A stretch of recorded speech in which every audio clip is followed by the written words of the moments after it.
So for today's video, we are going over Goku and Frieza once again. So if you guys didn't see the team building guide or the showcase videos, to check out those, they'll be down below in the description. Be sure to do so. That being said, I hope you guys enjoy. Subscribe if you are new, and be sure to join in on the discussion down below in the comments. What do you guys think about Goku and Frieza?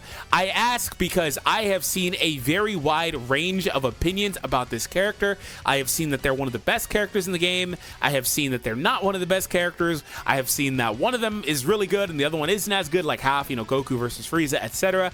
And I've seen a very wide range. And I have my own opinions I'll talk about in a second, so just be sure to listen to that. I don't want anybody to get confused by anything else. Wait till you hear what I got to say.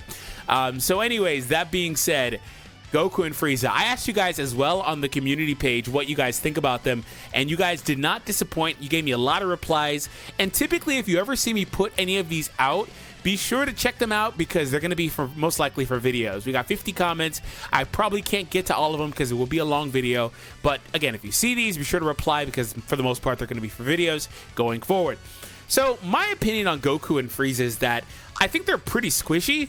I think they take a lot of damage, and obviously I have them at 3-star, so as you level them up, it's going to just vary. That's the way every character is, right? That's not really like something we don't know, right? If they were at a 14-star level, obviously they tank better. That's just how the game is. So that being said, having tested literally every character except for like 5, I know when a character is squishy, and they will be squishy throughout their entirety of their kit. So that doesn't really matter. Relative to an even playing field, they're just going to take a lot of damage, and that's not really the worst thing. But what I have noticed other than that is that Goku does a lot of damage. Goku has a lot of damage buffs in his kit in multiple places. He has some fun utility stuff like the Dragon Ball there, the anti-rising rush mechanic that he and Frieza both have, things like that. There is a lot of stuff in Goku's kit that gives him damage, but it felt like Goku doesn't really have much of a way to stay on the battlefield. Like he also has this nice support effect. I like that. It feels like he doesn't have much reason to even be out there half the time. Like it feels like the design choice for this character is to just go to Frieza and stay in Frieza as long as you can. Now there is incentive to flip back and forth because they have a unique ability that gives them buffs based on the number of times you flip between each other form, right? But Goku doesn't have things like restoring vanish like Frieza can potentially do when an ally is defeated. Goku doesn't have nullify cover change like he will give Frieza. When Frieza tags in, he will give that to Frieza for a period of time. It just feels like there isn't a lot of reason to stay with Goku, and it does. And unfortunately, there are going to be times where you kind of need to. You're going to put a lot of pressure on Goku, and he may or may not be able to start a combo from this green card. There's a lot that I think they could have done to really improve Goku. But again, he does a lot of damage. He has a lot of damage buffs. So if and or when he gets a combo going on you, and if it's at all sustained in any way, shape, or form, he is going to do a lot. But I do think that personally, Frieza is the other half of this character is just better. And that's not really a surprise. I feel like a lot of the tag characters are kind of designed like this. Because also, if you go back to the last one, Goku and Vegeta, SS3, SS2, I was really underwhelmed with SS2 Vegeta to an extent. If he's not doing the preparation where he has all that stuff popping for him, he's not great, he's not great. And I also feel that same way about some of the other tags. Some are just better. Some of them are pretty well balanced. Like I think the androids are pretty well balanced. But a lot of tags kind of just not great on one half of the character, and it's just kind of weird. So anyway, this character, though, I really like I said, the Vanish Restoration 70% is massive. He also does like debuffs and things like that are really, really strong. And then ultimately, he starts hitting extremely hard with the blue card. And then he has pressure stuff here. This is stuff like, this has offensive and defensive utility. And this is what I mean by like, Goku doesn't have much reason to stay out there. You can leave Frieza out there for a prolonged period of time because he has ways to seal cards and this and that. I mean, he's squishy too, don't get me wrong. But like, when the enemy switches while he's out there, he's going to draw a blue card. So if he's doing this on offense, he's going to end his combo with the freaking blue card. It's getting another 30% damage inflicted just because you did a switch, right? And just things like that. And then also, if you switch multiple times, he's going to get another cost down and the crit rate up. His blue's going to hit like a freaking truck. Frieza is going to be insane, right? So, and they have the same effects on their blue cards, for the most part. I believe it's all exactly the same. So, more or less, I do think that Frieza's the better half. And also, when you flip back to Goku, he's not giving that nullify back. He's giving Goku that gradual restore.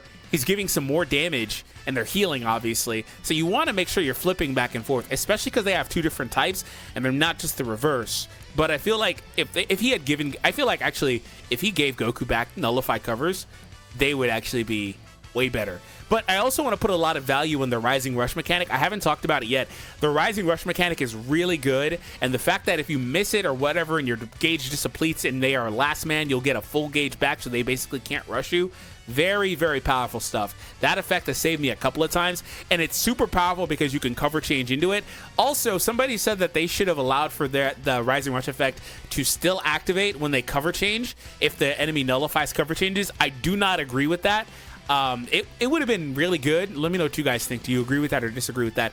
It would have been good, but I don't agree with that because it takes away a little bit of the value of that effect, right? Of the offensive effect. Okay, so let's see what you guys had to say. Again, if it wasn't clear, I think they're really good. However, here's the deal also. I can't deny or argue with the fact that you might just be better suited to just freaking save and wait and see what happens for part 2 and 3. Like I can't argue with that. I can't argue with that. Especially with an Ultra around the corner, and we know Ultras are freaking oppressively strong. Like I can't argue with that. Like they're not good enough. I think here's the swing factor. They're not good enough to say, oh, I'm just going to skip the next Ultra for them. Unless, obviously, if you just love them. But on a pure merit of their kit, the next Ultra, if they're anywhere near Kid Buu, Gogeta, Hit, and Rose, they're obviously going to be your target, right? And they're probably not going to have, it's probably going to be Vegito Blue for the record. They're probably not going to have any relevance to the Universe Survival Saga. So, like, I can't say that that's what you should do. But, obviously, we don't know how their kit looks. Maybe they're a flop. I don't know. Maybe they're not an Ultra of that caliber, right? So anyway, moving on. Best LF in the game, nothing underwhelming to me. Okay, so I don't know if he's saying best LF as in the animation or character-wise. I'm not... I don't have a formal ranking. So who do you guys think is the best LF in the game? I think there's a few candidates. Coincidentally, they're all blue. Between 17, this tag, and Gohan, and there's probably 1 or 2 other characters I'm not thinking about. Who do you guys think it is? I do think they have the best LF animation in the game, though. I think that they popped off.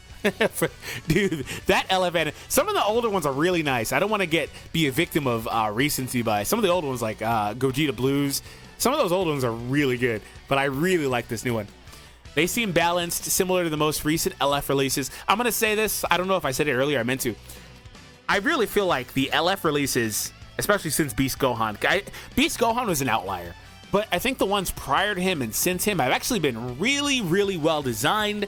They have been giving them new mechanics. I think that they have been doing some awesome stuff. I think that they have. I think the problem with the game now is Ultras, and they're really making you feel that new rarity right now. They didn't make us feel it. Like, we had Ultras prior, like Super Saiyan Gogeta, stuff like that, but LFs could compete. Nowadays, though, the best LFs are like the 4th, 5th best characters in the game, maybe lower on that totem pole, right? Ultras are really pushing their weight right now. So I think that's the problem, is Ultras are terribly designed. So they're really making you feel that new rarity, because that's the same Hero to Extreme is a massive chasm in terms of quality of character, and you go up, for the most part, Extreme to Sparking, same deal, right? And then Sparking to LF, which isn't a new rarity, but it's a subsection, right? I thought that would be marked as an exception, as they're an anniversary headlining LF, but the dichotomy of power between LFs and Ultras and continuing. Yeah, he said exactly what I just said. He thought that they might be an outlier, similar to like Beast Gohan, basically. And that's not to say they aren't potentially better than Beast Gohan, like this guy maybe would have been implying, but relative to the rest of the field, Beast Gohan in October was insane, right? And he's saying they could have been an outlier, right? But they're not. And they're not, because the Ultras are insane. They're not better than Rose and some of the other Ultras. They're just not. I thought they seemed fair too. Then I saw Dugot. I don't even know. I know his name. I just don't know how to pronounce it. I'm sorry. If he's listening, I'm sorry. I don't. Most recent showcases then was just thinking that it is not okay. 14-star Ultra Gogeta Blue, 1-hit KO'd. I mean, that's not really... Wait, is he saying that they 1-hit KO'd Gogeta Blue? I was going to say, this isn't surprising either way. It's not surprising if they got one hit, excuse me, or if they did the one hitting. It's not surprising either way. Why? Because, especially if it's like the Goku app, He gets a lot of damage. Seriously, go back to his kit. He has a lot of opportunities for damage up. So it's not really surprising. Their blue card will hit like a massive truck. And then also they're squishy, so it's not surprising either way. But I thought they seemed fair too. Then I saw the showcase of them and was just thinking that is not okay. I mean, this, I don't know if there's this person saying that they're too good or they're not good enough. I don't know. The wording is kind of, it can go either way. I love everything about them for the most part. Their animations, kit, the whole idea around them, I just love and have a ton of fun with them, despite their main drawback being the colors they have. If you ask me, since Kid Buu and Rose are currently dominating the meta. Yeah, so I was going to say in the beginning, but when I was thinking about this video, I was like, oh, they're actually a really good color spread. And I was like, are they though? But like, here's the deal. It depends how you look at it, right? It depends how you look at it, because their two colors are strong against at least two of the best 3-4 characters in the game. So it's just that their best two colors are weak to the best two characters. Like, you could say Kid Buu and Rose are the best two, right? But I think that all the ultras are mostly interchangeable, so it's neither here nor there. It's hearsay. Who cares? But like, most people are going to say those are the two best, and their two strongest colors are weak to the. So like, it is what it is. But this is why I said you can't really compare these characters to ultras, because they're really pushing their weight. They're making you feel that difference. The problem is, here's the problem, is that while that sounds well and good and we would like that, we have to compare them to ultras, because ultras are in every match and they are the backbone of all the best teams right now, right? So that's the problem. It's like, you can't, but you have to. So it's a really weird situation to be in if you're an LF right now. And here's the deal. I don't think LFs are ever going to be... Like, I don't ever want to see an LF the quality of these other ultras, because what that means is that the next ultras are going to have to be stronger than that. I would prefer if ultras maintain a power curve, like where they're all interchangeable. I would love to see that normalize like that. It's not going to, but I would love that. Where there could be some debate. I don't want to see, like I said, Beast Gohan pop in and there's no debate. And Beast Gohan is probably the biggest reason why the ultras are the way that they are. Because he kicked off a freaking ultra from this team, right? I don't want to see that. They're actually better than I thought they would be. That's fair. Beautiful looking LF. A great and fun card that's not broken. How can someone be underwhelmed? That's fair. I'm going to read this comment here. And if you guys have made it to this point, that means that you enjoy the video. So I really appreciate it. Be sure to hit that thumbs up and subscribe if you're new. Today's video like, let's just say it's 700. They can't tank. That's how. Doesn't matter how beautiful their LF is if they die before you can see it. Fair point. They both made fair points. I can understand where Arctic is coming from. But yeah, they get two hit. They get absolutely demolished. They just do. I pulled them twice in 5K. After taking them online for a while, I found they're just okay and a bit squishy for my taste. Love the animations though. See, like, this is what everyone's saying is they're squishy. And you know what I fear is that if they're squishy now, they're going to get absolutely curb stomped when they get kicked out of the boost system in a couple of months. They are going to get curb stomped. So they're going to really struggle. And that's something that all, for the record, characters struggle with. But I really notice it when I go back to a character. Like I did in my team building video for this character. I talked about Revive Goku, and I said he's really good. I think he's better than people give him credit for, and I put a lot of value in the revival effect having obviously its own merits, but I can't use him right now over Kiawe just because he gets 2-hit, bro. He's out there getting 2-hit. Like, seriously, 2 cards is killing him. And I'm like, dude, this was not the case when he was a new character. It's a combination of power creep and probably the worst decision they ever made in the featured boost system. It's what it is. And so if you have a character that's new getting 2-hit, 3-hit, 1 comboed, whatever you want to say, if they're squishy as hell on release, well, what do you think is going to happen a couple of months from now? Do you think they're magically going to get more tanky? No, they're not. Like, that is the problem if you care about that end of things. And the problem with that is the reason they're tanky is that it doesn't matter. I think they have like 60% cut or something like that. And that's a pretty normal number for a character to have. And you can have solid defensive stats. Let's see where their numbers are. 170-ish, 180. Yeah, these are good. They're good. They're not great. They're on the like top top like 90th percentile probably off the top of my head, which is really good actually. Anyway, those are good numbers. And they probably have like 60% cut. Yeah, 60 right here. There may even be more here throughout the kit. Yeah, another 10% right there whenever, you know, he enters the battlefield, blah, blah, blah. But the problem is, if you don't have, in today's day and age, if you don't have that along with arts power debuffs like Jiren has, or like Pan or Zamasu, you are going to struggle because the offense is through the roof. Characters, you got to think about it. Look, let me just show you this one more time. Think about this. Look at the stats base, right? It's already 70k higher for offensive numbers than it is for defense.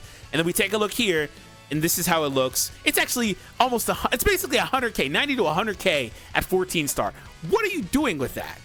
What are you doing with that power creep? So that's where you start.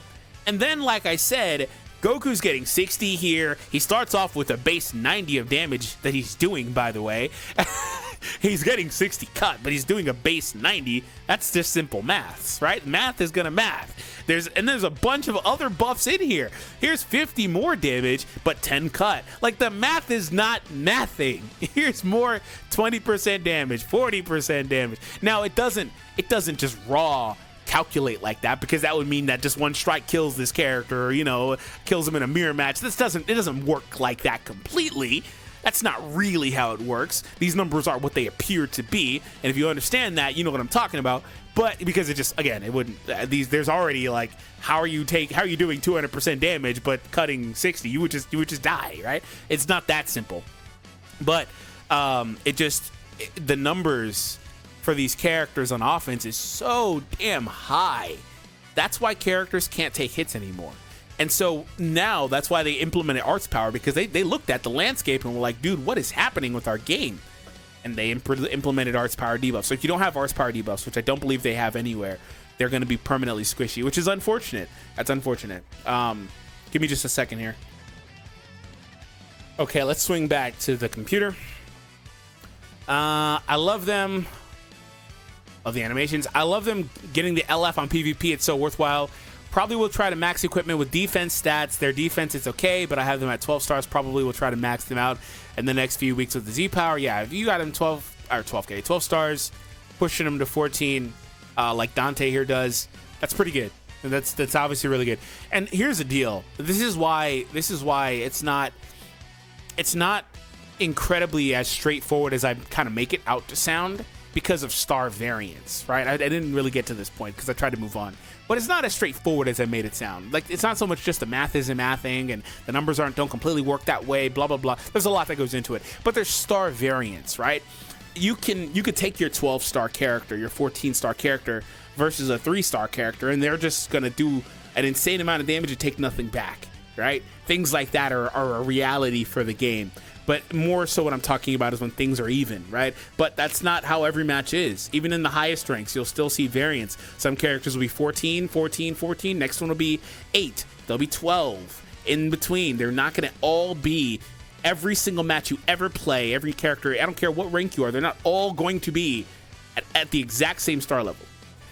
So there's just star variance. Every match you ever play, right? Maybe 60%, but every match, unlikely.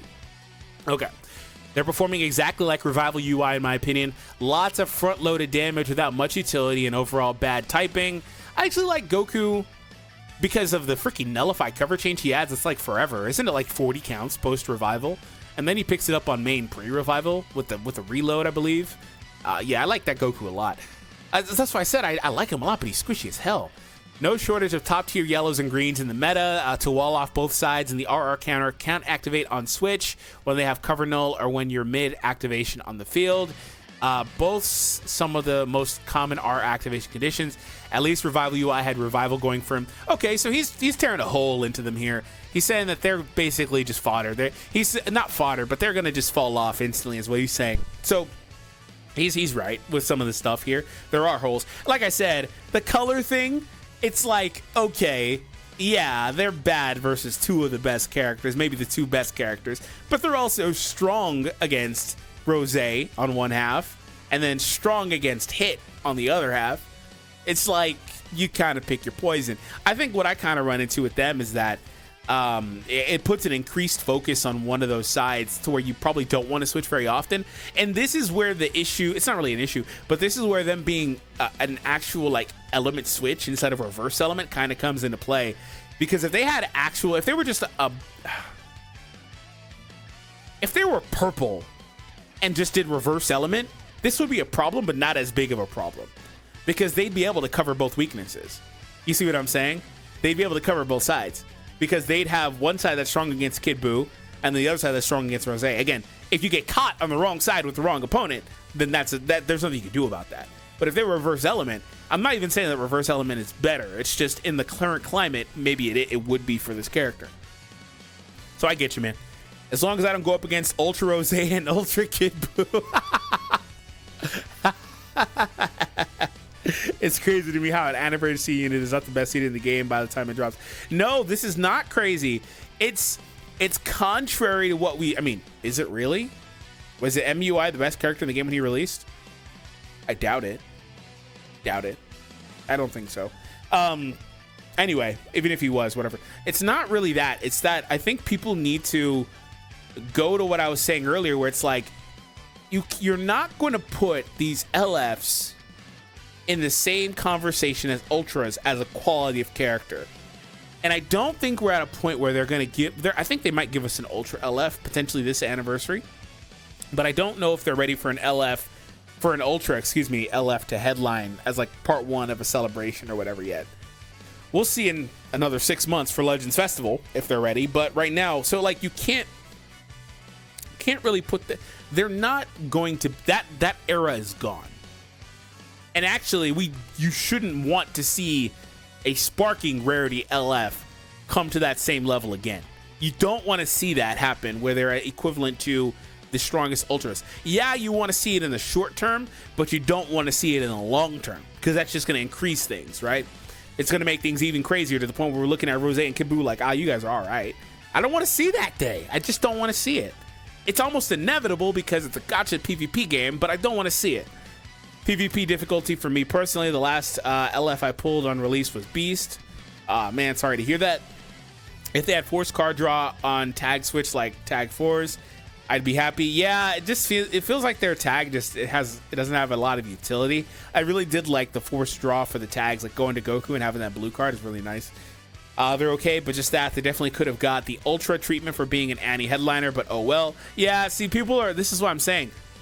I get the headliner thing that people are bringing up. Like, we've had 3 or 4 comments on the headliner thing, and I get it. But I'm happy that they didn't get that. I'm happy they're not the best character in the game. I'll use them for as long as they're viable to do so or until someone replaces them. The Rising Rush Nullify, I would say, since we can't tell if the enemy will do an RR and it has a time limit as well for the available of the unique gauge, I'm assuming he's saying he's underwhelmed by the Rising Rush Nullify mechanic. That's fair. I mean, you can't really tell, but at the same time, you can cover change back. All that means is you have to be smart with your switches. Don't switch them out at the wrong time. But unfortunately, you can't tell. Maybe they're just waiting for you to switch them out, so then they'll finally rush you. It is what it is. So that's just how that mechanic works. I don't believe they get forced sub count down. I'm not going to double check. If they do, that would be nice. That would actually be great for them. I don't think that they do, though. Absolutely not. My question was, are you underwhelmed, by the way? They are very good. Rush counter, the damage, the way 17 works with them is crazy. And they are a Giga buff for Buu. Buu Duo and the Tag 4s, because if the enemy doesn't have Cover Null and you have one of those two in while the enemy rushes, you can switch into Frieza via the sub reduction and counter the rush. They're a Giga buff for Buu Duo and Tag 4s. If the enemy doesn't have Cover Null and you have one of those two in while the enemy rushes, you can switch into... Oh, he's saying that those other characters do the sub count down on allies, is what he's saying, I guess. So I have 2 questions. First question being, that team isn't great in the first place. Buu Duo triple tag team is not a good team. It's an okay team, just on the quality of character. But those other tag characters aren't anything special anymore either. A lot of what I said applies to those characters too. They have utility in different ways, like the sub count down, the prep mechanic, things like that. the AoE green on the tag 4s, the blue card draw on the Switch, and they have utility, don't get me wrong, but they're also not equivalent to those ultras either, right? They're both probably on the bottom half of top 10 LFs in terms of quality of character, not animation. So like that trio is nothing special. So if you're gonna tell me that trio is good, then it is what it is. I can't really debate that. There's utility there. My next thing is I don't really love the blue duo, blue duo, with this character color-wise. I don't love that personally. It feels redundant because one half of each character is a regular blue character, both Gokus, and then one is a character that's strong against what, green, and the other one is too. It feels kind of redundant to me, I'm not gonna lie. So I don't really know. In terms of 17, I don't really love the color fit with 17 either, partly because Rose is in a lot of matches. That's my point. It's like Rose and you have to consider Rose. He's gonna tear both those teams apart. But I do like 17 overall and the way he fits with them. I like that a lot too. He was in my team building video, but I purposely saved him for late. I also wanted to see how many people made it to that point of the video. They have one gigantic glaring issue. They cannot, he's clapping, they cannot tank. Cannot tank. Even on defensive builds, they still get destroyed. Yeah, you're giving them all defensive equips. I don't even think that's worth it, because I think they're still going to get destroyed, like he's saying. Even by some characters with type disadvantage like Rose or Hit, that to me tells me that they're going to be useless after their boost is gone. See, that's what I said though. I don't know about useless, but you got to consider how strong is a character going to be on the defensive side of things when they aren't getting another, what, 15 to 20% extra damage? So, you know, I don't know. I don't know.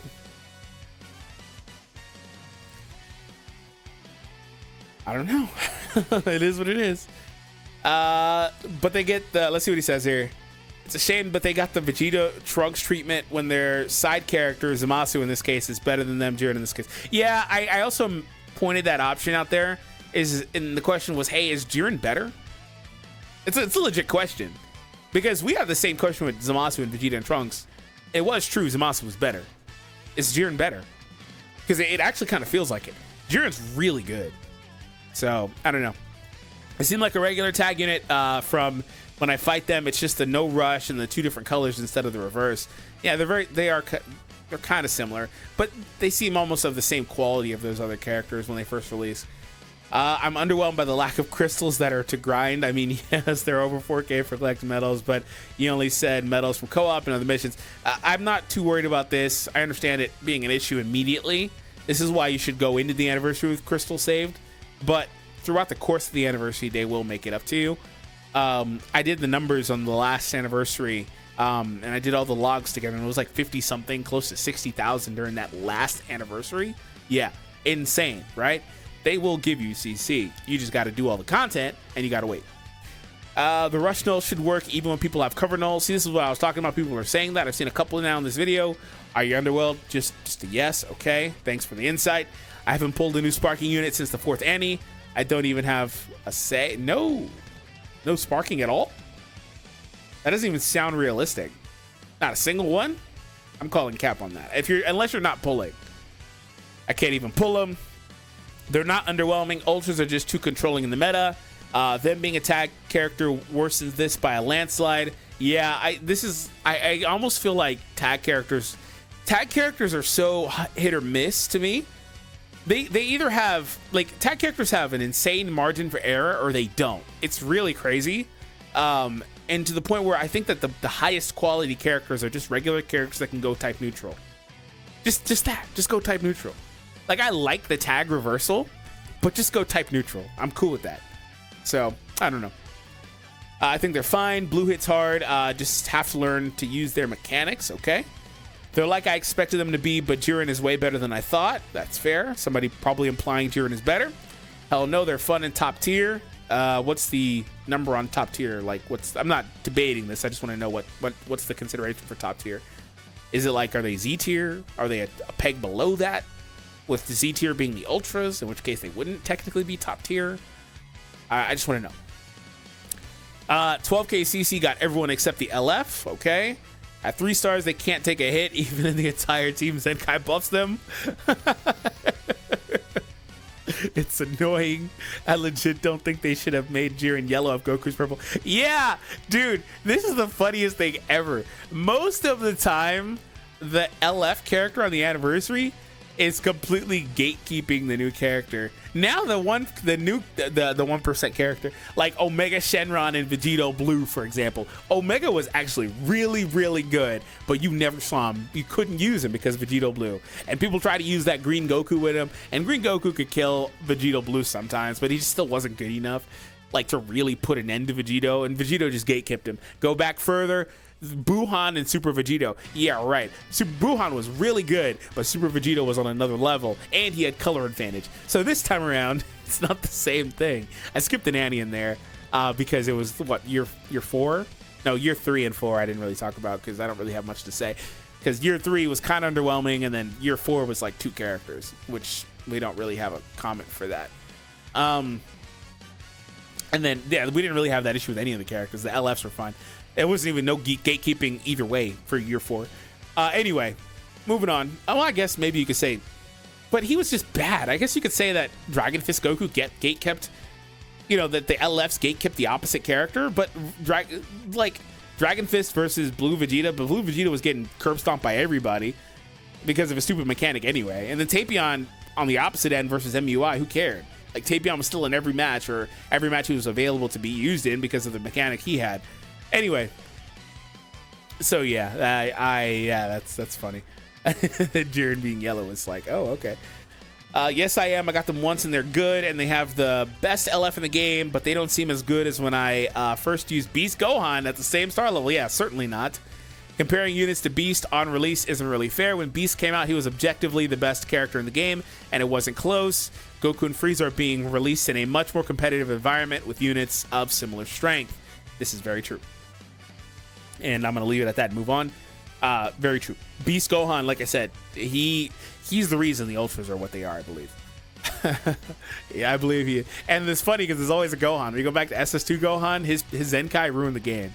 It did ruin the game because it was so damn strong. They had to produce characters that were of a higher level than that. And now here we are, two power levels up from that. Yeah, oh my god. Oh my god, we're like 3 power levels removed from Zenkai Gohan. Like, oh my god. Power creep is insane nowadays. If I didn't pull Videl's Kaioken Goku and Pikon's, I would know. Oh, I get it. He's pulling everybody but the new character. Def, yeah, don't have them, but they don't seem better than any recent LFs, especially not Beast. That's why I also asked that question earlier. I think it's a valid question. Yep, and not at all. This unit is nice, versatile unit that has nice buffs and some good quality. Only gripe is they die fast. Everybody's saying they die fast. Again, I really want to just emphasize this, is that, like, I'm sure there's star disparity here. People are having them at high and low stars, saying they die fast. How they're gonna get absolutely 2-hit, or when they're out of the boost system, they're gonna get destroyed. They got nothing on Boo. That's to be expected, Legend. I see, my thing is, I'm not taking anything away from them for this, though. I don't really care if they don't have anything on Boo. I don't care. You have to care, but I don't care. Make sense? I mean, I got them, they're okay. Like every LL, they are like wet paper, but it's an okay unit. Nope, but I am underwhelmed by the boost system being maintained poorly. I need you to elaborate on that, but the boost system is a very big problem. Don't have them, so no words. They're decent, but they don't come close to Ultras. That's fair. Very underwhelmed. No, I am not. They're good, but not that good. Not at all. Really not underwhelmed. No, and a yes. And PvP is not easy when they are around even Ultra under the sun. When they are around every Ultra under the sun. Okay, so he left 2 comments. He said yes, but he's underwhelmed because I guess they have to play against all the Ultras. I think it's the first time we got through every comment in a video, by the way. Very nice. It's a good thing I didn't ask on Twitter because we would have had a lot more too. So to recap, you guys have heard my thoughts throughout the video, so I'm really interested in what you guys have to say. I don't think this character is a flop. I don't think this character is bad. I don't think this character is one you shouldn't summon for. for the most part, with the caveats that, you know, an Ultra's around the corner. An Ultra will be released within like the next month. So like, do with that information what you will. That's not like me confirming anything. It's just the way the game is. I have to go back and look at the dates, to be fair, from last anniversary. But it's in like a month, maybe a month and a half tops. It's coming. So like, it is what it is. And with the knowledge that they'll never be equivalent to the current climate of characters that are Ultras, and the knowledge that Ultras rule this game, and the knowledge that Ultras are in most, at least probably 75% of competitive matches above a certain point in PvP, what do you guys think of the character? And I also want to give them some credit. Like I mentioned a couple times, they do have some advantages versus some types of characters with their color and stuff like that. The Rising Rush mechanic is good. I guess it could have been better. I just didn't want it to be better by it being able to still activate if they nullified cover change, because I don't like all-encompassing mechanics like that. It's the same problem that I have with like Gogeta Blue's freaking gauge, where like sometimes you can use a blue card or something like that if he's doing something and it won't proc the gauge, but it activating mid-combo is the most dumb thing to me ever. Like, it just activates spontaneously. I don't like near spontaneous effects like that. I just don't. So, I don't know. I'm going to conclude. I hope you guys enjoyed. Hit that thumbs up and subscribe, and I'll see you all in the next video.